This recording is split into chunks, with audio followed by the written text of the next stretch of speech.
नमस्कार, स्वागत है दोस्तों रिसर्च भोजपुरी में। आप सभी को बता दूं, आज खेसारी लाल यादव जी की आवाज़ में सारे गामा हम भोजपुरी से एक बहुत ही ज़बरदस्त टीजर रिलीज कर दिया गया है।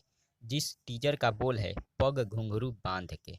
जी हाँ, पग घुंघरू बांध के, जो कि इस गाने का ओरिजिनल क्रेडिट है जो अमिताभ बच्चन जी के पास है, लेकिन इसे भोजपुरी में रीमेक किया गया है। आपको बता दें, इसका फुल वीडियो आएगा 18 अक्टूबर को। जी हाँ, 18 अक्टूबर को इसका फुल वीडियो आएगा, लेकिन आज इसका टीजर रिलीज कर दिया गया है सारे गामा हम भोजपुरी से, जो कि काफ़ी ज़बरदस्त गाना है और टीजर है। जाकर आप देख सकते हैं सारे गामा हम भोजपुरी पर।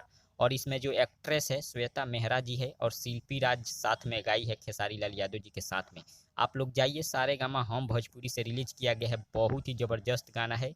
आप लोग एक बार जाकर जरूर सुनिए और शेयर करिए। फिलहाल इतना ही, मिलते हैं अगले वीडियो में अगले न्यूज के साथ। तब तक बने रहिए।